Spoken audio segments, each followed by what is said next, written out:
अगर आपको अध्यात्म की ऊंचाई पर चढ़ना है तो एक शब्द याद कर लीजिए, सहनशीलता, तितिक्षा। इसको सदैव जीवन में, एक श्लोक गंगा किनारे हमें जीने की सामर्थ्य देता था। जब कभी हमें प्रतिकूलता दुख प्राय मिलते ही थे तो ये श्लोक, यम ही न व्यथ्यन्ते ते पुरुषम पुरुषर्षभ सम दुखा सुखाधीरम स्व अमृतत्वाय कल्पते। वो अमृत पद का अधिकारी हो जाता है जो आए हुए सारी व्यथाओं को, दुखों को मौन होकर सह लेता है, वो भगवान को प्राप्त होता है। जहां कोई कष्ट होता बस यम ही न व्यथ्यन्ते ते पुरुषम पुरुषर्षभ सम दुखा सुखाधीरम स्व अमृतत्वाय कल्पते। हमें सहना है, हमें भगवत प्राप्ति करनी। अरे छोड़ो, इसने मारा, इसका कर्म जाने, चलो आगे, चलो आगे बढ़ो। भूख प्यास गर्मी सर्दी मान अपमान दुख सुख, ये सब इस मार्ग के यात्री को मिलते ही है।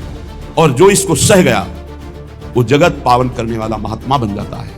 वो मम भक्ति युक्तो भुवनम पुनातु, लोक के लोक को पावन कर सकता है जो भगवान के चरणारविंद में अपने चित्त को अर्पित कर दिया। जितना दुख पड़े प्यारे, किसी से मत कहो, किसी से मत, चुपचाप मौन होके सह जाओ। तुम्हारा स्वामी विधान करके तुम्हें दुख भेजा है तो बहुत बड़ा उसमें कोई सुख है।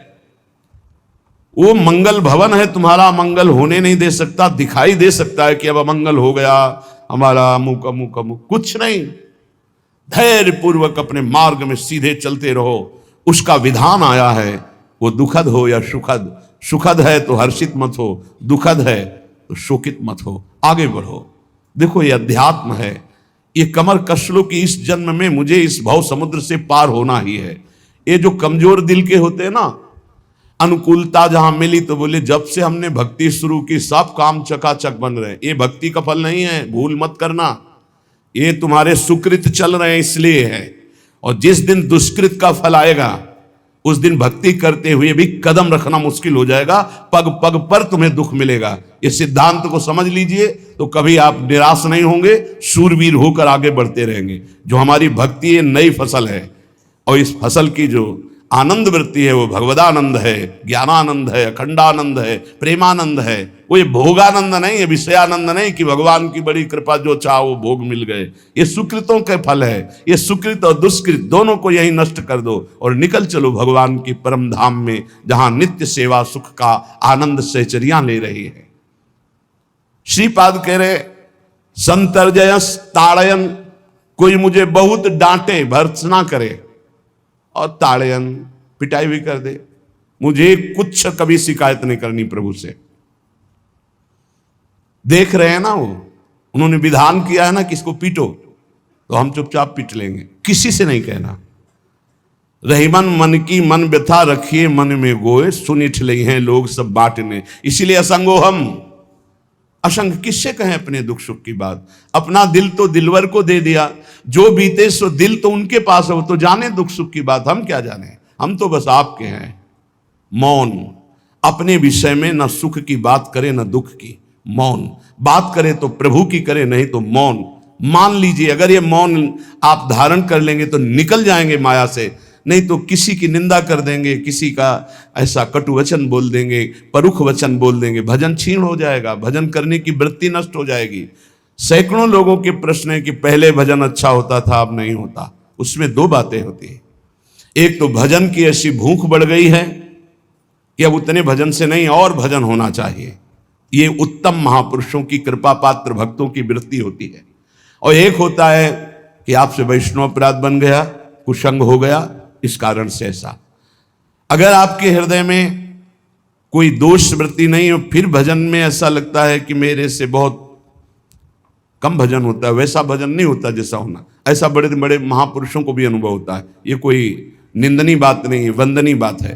पर वास्तविक यदि भजन नहीं हो रहा है, वास्तविक यदि आपका रुक गया है आनंद, तो आप ढूंढ लीजिए आपका भोजन गलत है, आपका संग गलत है, आपने कोई वैष्णव निंदा की है। बस यही कारण है, यही खोज लेना, यही सुधार कर लेना। किसी से क्षमा याचना की जरूरत नहीं, अंदर देखो और आचार्य गुरु से प्रार्थना करो, सब ठीक हो जाएगा। बड़े कृपालु हैं, जिन्होंने अपराधी मुझ जैसे को घसीटा तो अब अपराध बन जाएगा तो थोड़ी छोड़ देंगे वो। विश्वास कीजिए, उन्हीं से प्रार्थना कीजिए, नाथ यदि आपको अपराध मोचन कराना है तो भेज दीजिए मुझे उसके पास, या उसको बुला दीजिए, मैं पैर पकड़ लूं, हाथ जोड़ लूं यदि अपराध बन गया है। और यदि आप चाहें तो आप क्षमा कर दें, आगे से सावधान रहेंगे। बड़े कृपालु हैं प्रभु, क्षमा कर देते। भजन की वृत्ति को रुकना, ये सहन मत कीजिए, समय नहीं है कि आज नहीं तो कल भजन चल पड़ेगा। नहीं, तुरंत वाचिक में आ जाइए, तुरंत वाणियों का गायन कीजिए, नाम कीर्तन कीजिए, ढूंढिए अपराध क्या बना जो आंतरिक हमारा भजन रुक गया, और प्रभु से प्रार्थना करके उसको चलवाइए। वो बड़े कृपालु है, क्षमा कर देंगे। अगर आपने प्रगट में किसी का अपराध किया और वो उपस्थित हो तो जाओ, उनके चरण पकड़ो, उनसे प्रार्थना करो। भजन का रुकना सहन मत करो। बहुत कठिन है भजन करके भगवत प्राप्ति करना। वो हमारे अंदर सरलता पूर्वक भजन चल रहा है, उसको बचाओ। किसी की निंदा मत करना, किसी की अवहेलना मत करना। तुम्हारी कोई निंदा करे, तुम्हारी अवहेलना करे, सह जाना, कह रहे हैं, इसमें कह रहे हैं संतर्जय ताड़यन बंधनन। यदि वो कहीं मुझे बांध दें, मैं बंधना भी स्वीकार कर लूंगा। ऐसा भक्तों को कोई बांधता है क्या? हाँ, बांध देते। तितिक्ष ब्राह्मण की कथा में पढ़िए, उसको बांध दिया। एक सखी बहुत भजनानंदी थी, उसके परिवार के लोग रोज उसे पीटते थे और उसे बांध देते थे। सखुबाई नाम उसका सखी का था। एक सखी बहुत नागरीदास जी के संग में रहकर भजन की वृत्ति उच्च कोटि की सीखी थी, भागमती बाई।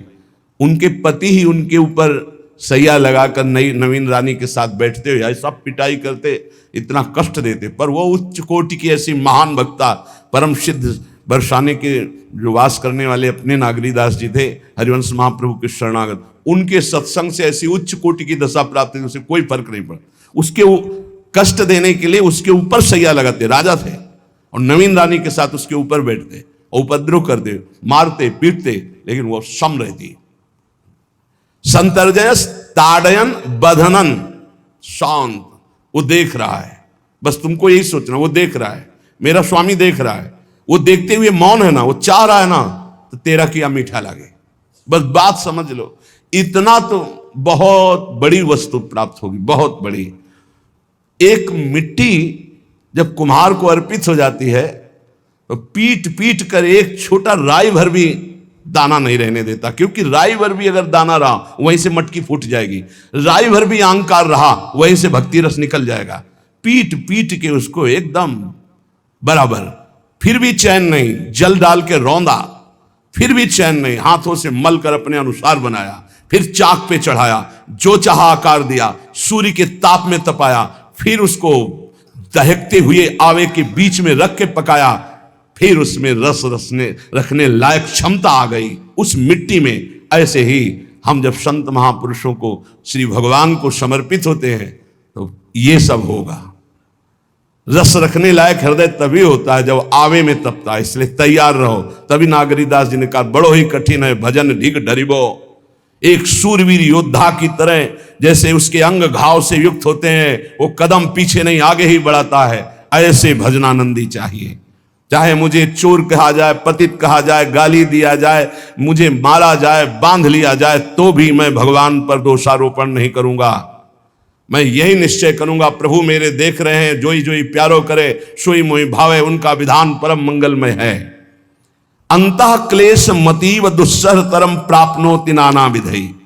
मुझे अंदर से भी बहुत पीड़ा दी जाए, काम पीड़ा, क्रोध पीड़ा, लोभ, बाहर से तो ये दिया जाए और अंदर से भी ये दिया जाए, तो भी हे प्रिया जो आपसे नहीं कहूंगा। प्रेम में कभी शिकवा शिकायत नहीं होती, ना इष्ट से और अपने प्रीतम के विधान से दिए हुए कष्ट को हम दूसरे से कह दें। धिक्कार है हमारी प्रीति को, प्रीतम सहावे और मैं दूसरे से शिकायत करूं? नहीं, हर विधान आपका सहूं। ये प्रेम है मस्ती का, ये लज्जू पंजू ऐसे काम नहीं है इनके। ये तो देखते हैं पैर धर के, अगर गर्म लगा तो हटा लेंगे, मत रखना गर्म ही गर्म है। और छाती मजबूत करके कि आग पे चलूंगा, तो पैर रखोगे तो चंदन हो जाएगा आग में भी। पूरे जीवन की बात कह रहा हूं, पूरे जीवन की। सोचो उस समय जब 13 वर्ष की अवस्था है और घर से निकले थे, कोई साथी नहीं है, कोई समझाने वाला नहीं, और आज इतना जीवन हो गया, इसी यार के सहारे हुआ है। इसी यार, ना 1 रुपया कभी था, न रहा है और न रहेगा। प्रेमानंद का 1 रुपया नहीं है, प्रेमानंद की एक वस्तु नहीं, ना रहा ना रहेगा।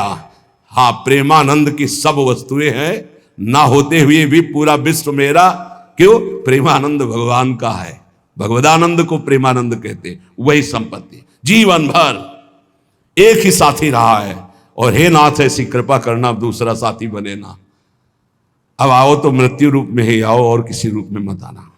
साथी हो तो आपका साथ हो, सर्वहरण करने वालों में मैं मृत्यु हूं, बस उस रूप का इंतजार है। आओ उस रूप में और समेट लो अपनी लीला। बस कभी किसी से शिकायत, कभी किसी ने कैसे हो, आनंद है। नहीं सुना है किडनी खराब है तो सुना ही होगा, कोई दुख नहीं, कोई दुख नहीं। वर्तमान दुख वर्तमान के आनंद से बहुत छोटा है।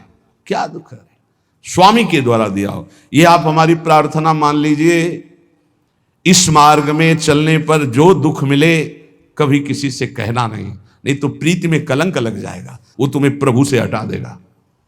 नहीं, रहीमन मन की मन व्यथा रखिए मन में गोए, सुनिठ लई है लोग सब बाट न ली है। ये भगवत मार्ग शूरवीरों का मार्ग है। कभी अपनी आंतर व्यथा को किसी से मत कहो। जीवन में अगर कोई हमें कष्ट दे रहा है तो हमारा कर्म है, ना कि कोई व्यक्ति। ये बिल्कुल सिद्धांत तक चर्चा समझ लो। वही व्यक्ति जो मुझे द्वेष करता, वही व्यक्ति जो मुझे कष्ट और दंड देता, वही व्यक्ति प्रणाम करके छाती से लगाकर आंसुओं की धारा से अभिषिक्त किया, तो वो व्यक्ति था या कर्म? जब कर्म भोग हो गया तो वही हृदय से लगा के अश्रुधारा से क्षमा कीजिए, बहुत ऐसा नहीं, आप तो बड़ी कृपा की। व्यक्ति कभी कष्ट नहीं देता, मेरा कर्म उसके ऊपर सवार होकर मुझे दंड देता। इसलिए मैं किससे कहूं? अपनी जबान से दांत कट जाए तो किससे कहूं? ये जो दांत, इससे जबान हमारी पीड़ा को किससे कहूं? अपने हाथ से चोट लग जाए किसको कहूं? ऐसे सब आत्मस्वरूप हैं। हमारा कर्म ही उनके ऊपर सवार होकर हमें दंड दे रहा है। इसलिए भाई, श्रीपाद का सिद्धांत जो कह रहे कि अगर भगवत प्रेम प्राप्त करना है तो मुंह बंद। 22 बाजार में कोड़े मारे गए, एक बार भी श्री कृष्ण से नहीं कहा। पूज्य भाई जी महाराज के जीवन कष्टमय है, कभी श्री कृष्ण से नहीं। बाबा नहीं सह पाए, बाबा ने श्री कृष्ण से कहा, श्री कृष्ण चंद्रजू से, ये क्या है, इतना कष्ट क्यों दे रहे हो उनके शरीर को? तो मुस्कुरा दिए, बोले मैं नहीं दे रहा हूं, ये तुम्हारे कर्म का फल भाई जी भोग रहे हैं। ऐसा? बोले हाँ। सीधे अस्पताल गए, भाई जी से कहा, ये आप हमारा प्रारब्ध क्यों भोग रहे हैं? तो कहा, आज ये कौन सा खेल रच रहे हो बाबा, क्या बात कर रहे हो? जीव का अपना कर्म भोगना होता है या किसी और का निजीकृत कर्म भोग? तो उनका, आप हमको बहका नहीं सकते, हमें परम तत्व से पता चला है कि आप हमारे कर्म। तब हंस दिए भाई जी और बोले, देखो हमें कोई फर्क नहीं पड़ता, आपको फर्क पड़ जाता। आप चढ़ो, जिस साधना की चढ़ाई पर चढ़ रहे हो चढ़ो, मंगलमय श्री कृष्ण तुम्हारी यात्रा को पूर्ण करें। हम तो अस्पताल में पड़े पड़े प्रिया प्रीतम के साथ खेल रहे हैं, कोई फर्क नहीं पड़ रहा। ये बड़े महापुरुषों ने अपने कष्ट की तो बात जाने दो, दूसरों के कष्टों को लेकर भोगाए। हम जरा सा कष्ट आ जाए तो बोले हमारी अंदर श्रद्धा थी अब खत्म हो रही क्योंकि कष्ट आने लगा। उसमें भगवान का क्या दोष है? वो तो बड़े कृपालु हैं कि ऐसे पापात्मा होने पर भी मुझे महात्माओं का संग दिया, धाम का वास दे रहे, नाम जपवा रहे। अब हमारे पूर्व प्रारब्ध हमें कष्ट दे रहे हैं, इस समय भी वो हमें दुलार कर रहे हैं। जीव समझता नहीं, केवल दोषारोपण भगवान और भगवत मार्ग पर कर देता है। इसलिए उपासक को अंतः क्लेशमति व दुस्सहतरम, ये जो आप काम क्रोध से जल रहे हो ना, ये तपस्या है, इसका बहुत बड़ा लाभ मिलेगा। और अगर भोग रहे हो ना, गिर रहे हो, पतित हो रहे हो, तो वो सुख नहीं, वो शांति नहीं, वो विश्राम नहीं है। और एक बार ध्यान रखना, इस शब्द को याद रखना, ऐसे रहने पर भी हमारे द्वारा जो भी, वो हमारे स्वामी ऐसे लेते हैं, जन अवगुण प्रभु मान न काऊ, दीन बंधु अति मृदुल स्वभाव। कल शाम के पूज्य परमहंस राम मंगलदास जी की वाणी का चिंतन हो रहा था, उसमें कह रहे हैं कि जो 30 मिनट भगवान नाम कीर्तन कर लेता, मेरी बात पर विश्वास रखना, हो उसको भगवत प्राप्ति होगी। 24 घंटे में 30 मिनट नाम कीर्तन कर लेता है और अन्य समय विस्मरण रखता है, तो 30 मिनट का नाम कीर्तन उसे भगवत प्राप्ति करा देगा। तुम्हें जो पाठ प्रिय हो, 30 मिनट पाठ कर लोगे, भगवत प्राप्ति हो जाए, कर लो। और बहुत पहुंचे हुए महापुरुष जिनके चरणों में अपार श्रद्धा है, आप लोग तो रात दिन लगे, आपको भगवत प्राप्ति नहीं होगी। चूक हो जाएगी तो जन अवगुण प्रभु मान न काऊ, दीन बंधु अति मृदुल स्वभाव। अग्नि की ज्वाला के समीप रुई का पहाड़ कितनी देर टिकेगा? कितनी देर टिकेगा? उसके ताप में झुलस जाएगा। ये अग्नि की ज्वाला है भगवान नाम कीर्तन, भगवत यश गुणगान। तो जैसे किसी को लगे कि वो नाम जब भी करता है वो रुचि पूर्वक पाप करता है, असंभव। नाम जापक रुचि पूर्वक पाप कर ही नहीं सकता, उसका हृदय जलेगा। पक्का आप जप करके देख लीजिए। आप जप कीजिए नाम, और फिर आपसे पाप जब बनेगा तो आप फिर हालत अपनी देख लीजिएगा। बार बार हृदय जलेगा, नहीं नहीं नहीं। एक दिन वो नहीं सिद्ध हो जाएगा और आप निर्विकार हो जाएंगे।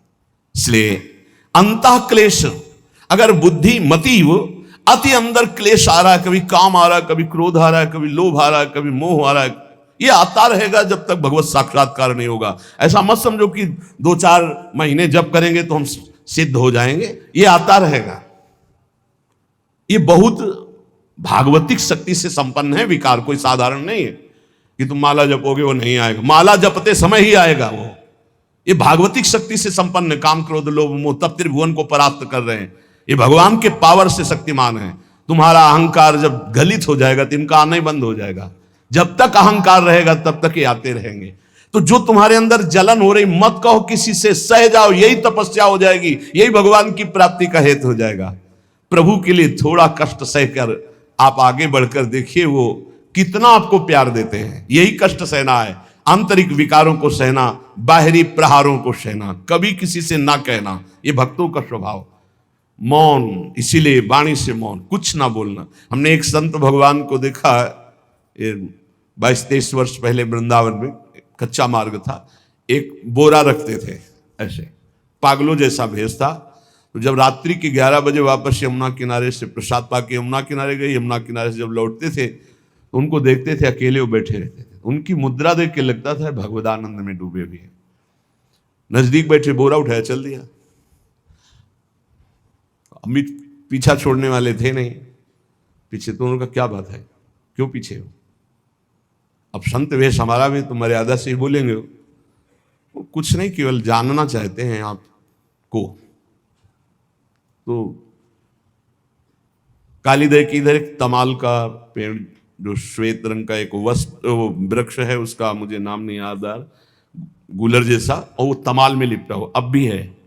दाहिनी तरफ है ये जो खाली जगह पड़ी ऊंची, जो अपने दाहिनी तरफ बर्फ फैक्ट्री के आगे जाते हैं, उसी के नीचे बैठ गए। तो हमने पूछा, आपकी स्थिति देखकर मुझे लगता है आप हर समय भगवदानंद में डूबे रहते हैं। बोले, जब लगता है तो प्रश्न क्यों करते हो? हमको आपकी वेशभूषा देखकर। तो बोले, जगत से बचने के लिए ये वेशभूषा है। एक बोरा ऐसे, जैसे कोई बीनने वाले होते हैं, कबाड़ बीनने वाले, ऐसे बोरा ऐसे रखे थे, गमछा लगाए हुए थे, पूरा शरीर खुला, कोई साधु का वेश नहीं, कोई चिन्ह नहीं, और उनकी स्थिति भगवदानंद में थी। तो उनका ये किसके उपदेश, किस मार्ग के उपदेश, किस इष्ट की आराधना से आपको ऐसी स्थिति प्राप्त हुई? बोले, प्रथम पूज्य श्री स्वामी राम सुखदास जी महाराज का सत्संग हुआ, इष्ट देव श्री कृष्ण, इष्ट ग्रंथ गीता, उसी की कृपा से मुझे ऐसा, मैं भारत के हर तीर्थों में वास करता हूँ, भ्रमण करता हूँ, असंग रहता हूँ, और यही वेशभूषा रहती है बड़ा अंदर से। तो भोजन प्रारब्धवशात जो सामने आ जाता है उसे पा लेता हूँ, नहीं आता भूखा रहता हूँ। तो कहा, अगर हम मधुकरी ले आवें कभी आप जिससे, तो पालेंगे? बोले, दे देंगे तो पालेंगे। दूसरे दिन मधुकरी लेकर, तो रोज हमारी उनके चरणों में श्रद्धा, क्योंकि उनका रहना और चिंतन दोनों, रहनी और चिंतन बड़ी प्रशंसनीय। जो वीतराग परमहंस हो गया, अक्षर सा वैसे, कुछ पास नहीं, केवल बोरा, वो नाटक के लिए बोरा कि कोई समझे कबाड़ बिनने वाला, और एक गमछा ऐसे रंग बिरंगा, बस कुछ नहीं, कोई भागवतिक चिन्ह नहीं। एक दिन देखा वो बड़े मक्खियां भिन भिना रही, तो नजदीक गए, क्या होगा? कहा, चुप जाओ। इनका बोलिए ना। बोले, वमन और शौच दोनों हो रही है, शरीर बिगड़ गया है, तो हमका औषधि के लिए हम व्यवस्था, बोले इसलिए कह रहा हूँ आप बच जाइए। तो हमका, हमें बता तो दीजिए क्यों नहीं? तो बोले, आया हुआ प्रारब्ध है, इसको हंस के भोगना है। ऐसे कोने में, साइड में, ऐसे पेड़ के किनारे पड़े, 2-4-10 दिन जो भी व्यवस्था उनकी बनी, फिर वो हमको दर्शन नहीं मिले, अन्य तीर्थों में चले गए होंगे। ऐसा महापुरुष क्या हम अपने शरीर को इतना प्यार करें कि भगवान से श्रद्धा हो जाए, भक्ति मार्ग में हम लड़खड़ा जाएं, फिर सत्संगी किस बात का। ये पक्का समझ लीजिए, ये जो भगवत मार्ग है ये शूरवीरता का मार्ग है, सहन करने का मार्ग है। जितने भी महापुरुषों के चरित्र हैं आप पढ़ करके देख लीजिए, भगवान के चरित्र से भी ज्यादा लाभ भक्त चरित्र सुनने से इसलिए होता है कि हमको लगता है कि हमारे जैसा जन्म लेकर इतना कष्ट सहकर इस ऊंचाई पर पहुंचे, ये बड़ी बात है कि वो जीवत्व से हमारी तरह पैदा होकर ईश्वत्व को जाता है। इसलिए भक्त चरित्र में विशेष बल हमको प्राप्त होता है। क्या क्या कष्ट सहते, और आप खुद देख लीजिए, आपको जितना कष्ट है उससे बड़ा सुख है कि नहीं, अंदर देख लीजिएगा तो इसी से अनुमान लगा लीजिए, जितना बड़ा कष्ट उससे कई गुना बड़ा सुख भगवान देते हैं, तभी वो उनका यश गाते रहते हैं। ऐसे थोड़ी होता है कि हमारे भगवान का हम भजन करते हमारे साथ न्याय नहीं हुआ। न्याय तो सही बात नहीं हुआ, नहीं तो तुम्हारी दुर्गति हो जाती। सही बात में उन्होंने न्याय नहीं किया, पक्षपात किया है तुम्हारा। अगर वो सही न्याय करते तो ईमानदारी से कहते हैं केवल नरक के कीड़ा ही बनना पड़ता और कुछ नहीं है। खूब देख लो, डबल चेहरा होता है, एक सामने का चेहरा देख रहे हो और एक एकांत का चेहरा होता है, डबल चेहरा होता है। और भगवान डबल रखो चाहे तिबल, सब देखते हैं।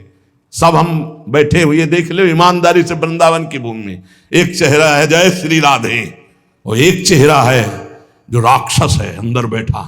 देख लो, अंदर देख लो, बिल्कुल इस समय सीसी कैमरे में हो, अंदर देख लो, एक राक्षस बैठा है और उस राक्षस ने जो जो करवाया आप लिखो रजिस्टर में, तुम्हें याद है जितना, और इसके बाद आप न्यायाधीश बनो, फिर आपकी क्या दुर्गति होती उसका।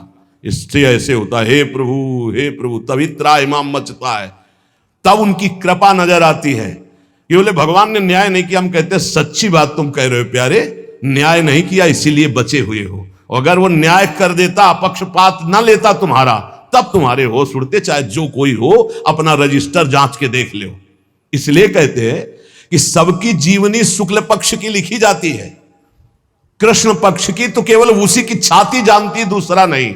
हृदय में जितने विकार, हृदय में जितना अंधकार, हृदय में जितना कूड़ा करकट, वो तो हम जानते हैं कि हमारी स्वामिनी की कृपा ने कितना निर्मल किया है। तब उनकी स्वामिनी जू मुझ जैसे अपराधी के अपराधों का विस्मरण करके आप ऐसी कृपा, तो आपको लगता है कि संतों की एक दैन्य भाषा होती है। नहीं, ईमानदारी से संत कभी झूठ नहीं बोलते। जैसे कह रहे कि मौसम कौन कुटिल खलकामी, तो अंतर यह होता है कि आंख में जैसे थोड़ा पड़े तो बहुत बुरा लगता है, और पीठ में इतना बड़ा तिनका चला जाए तो कुछ समझ में नहीं आता। संतों का हृदय आंख जैसा होता है, थोड़ी सी भी गलती में हाय हाय मच जाता है। धिक्कार है तुम्हारे जीवन को, अपने को तुम क्या समझते हो और क्या है तुम्हारे अंदर विचार।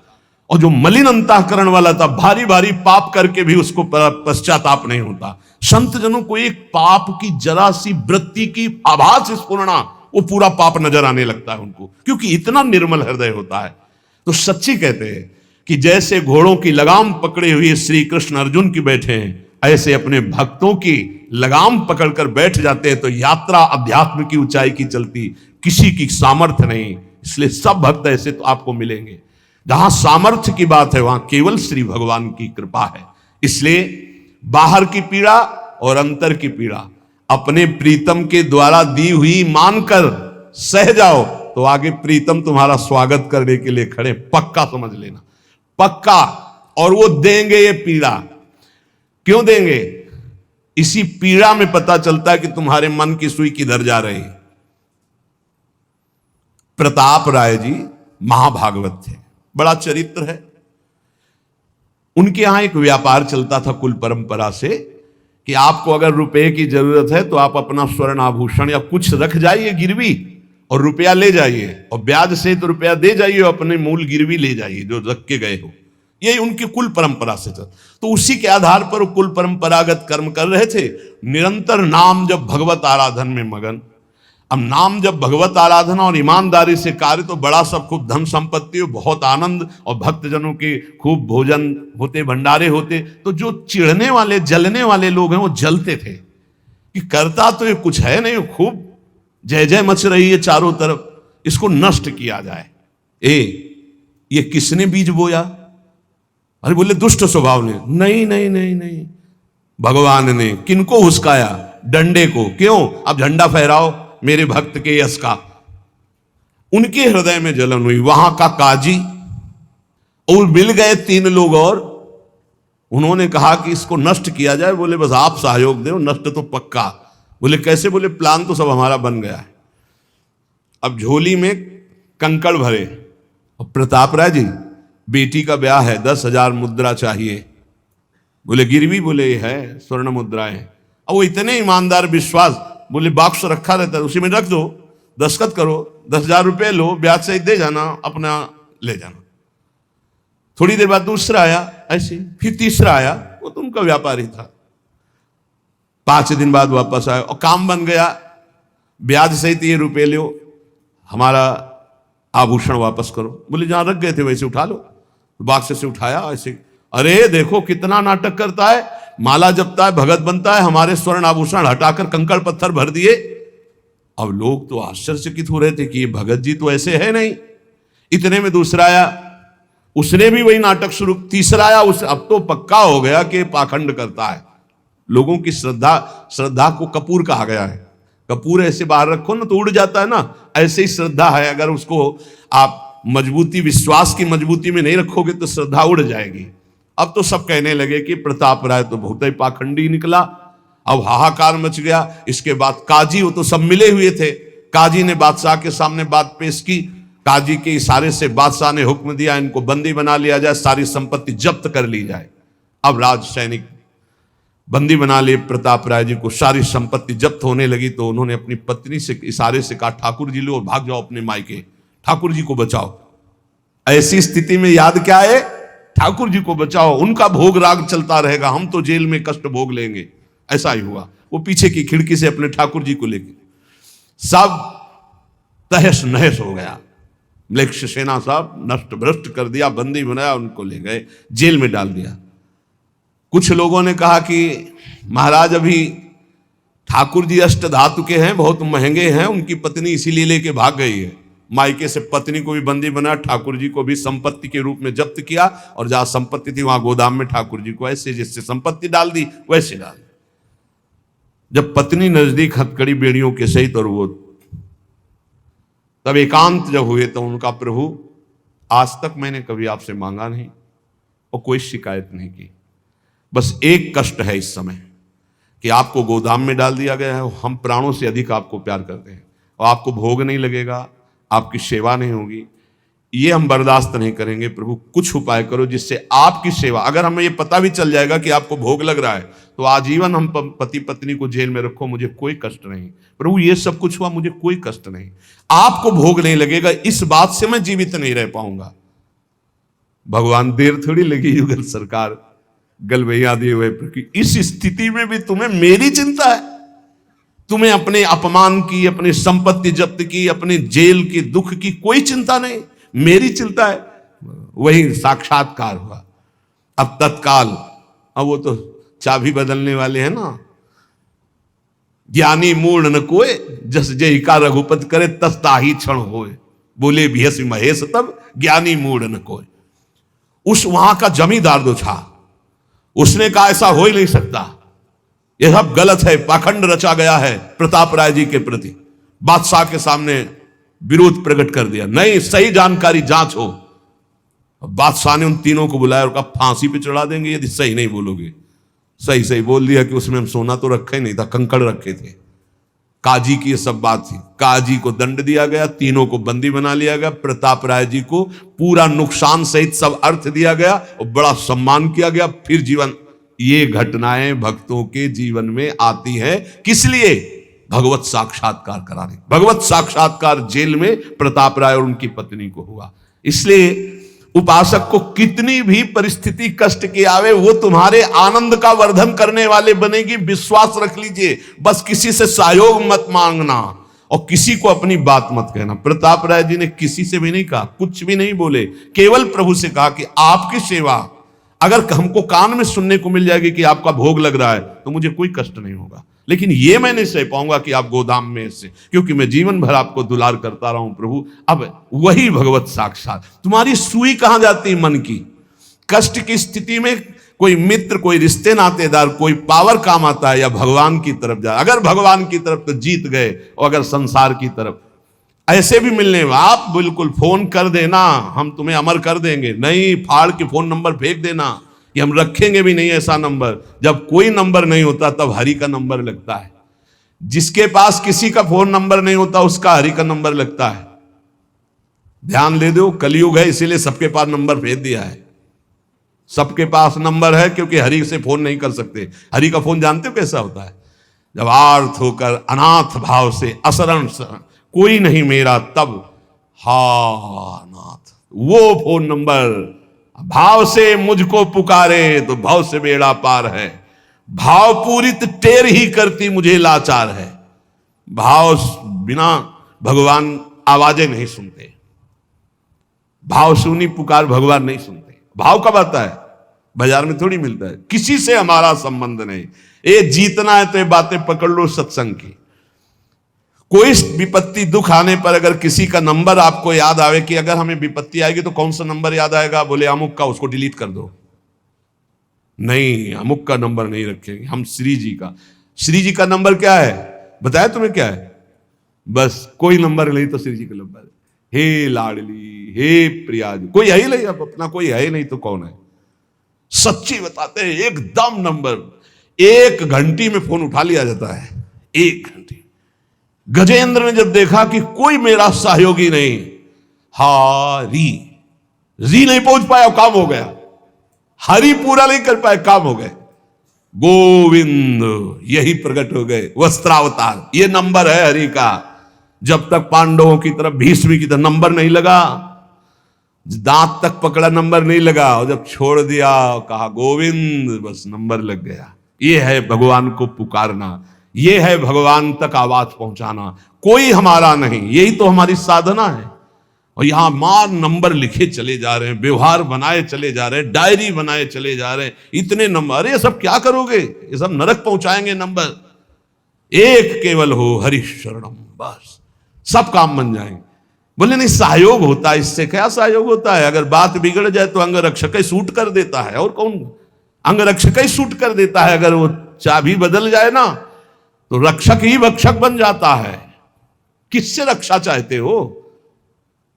जो काल का भी शासन करने वाला है उससे रक्षा चाहो। देखो सच्ची बात, ये केवल प्रवचन नहीं कर रहे, हृदय की बात कह रहे। मान लीजिए मेरे प्रभु ऐसे, कोई महान नहीं है।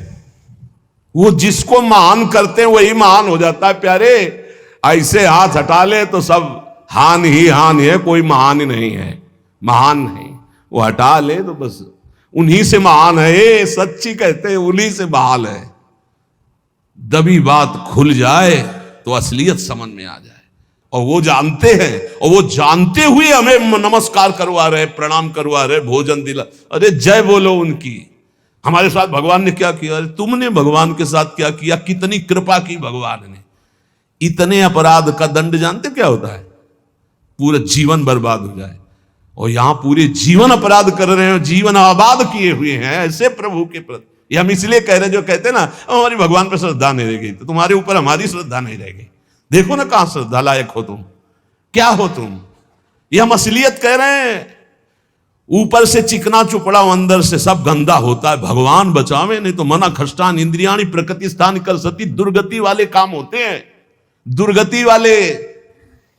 आप जो भी देख रहे हो केवल कृपा देख रहे हो। अगर वो कृपा हट जाए तो कुछ नहीं देखने लायक किसी में भी। जहां कहीं कुछ भी है वो मति की रति गति भूति भलाई।